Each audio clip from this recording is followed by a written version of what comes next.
شاء الله يا رب. ان شاء الله. اولا عايزين نعرف حاجات حلوه. بتابع. عادي عادي عادي.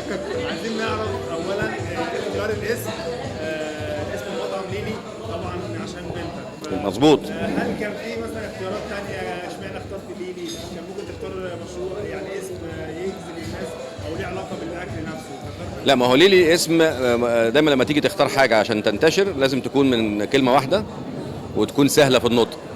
فمن هنا جاء الاختيار يعني. وبعدين ليلي مطعم ما هواش بيقدم منتج واحد، ما بيبقاش مش بيقدم، مش انا يعني مش فرنساوي ولا ايطالي ولا، لا انا بعمل انترناشونال، يعني بقدم كل الاكلات، المصري والايطالي والفرنساوي واللبناني وكله. فمن هنا جاء الاختيار بس. وبعدين ليلي دي بنتي يعني، فبعمل لها مشروع.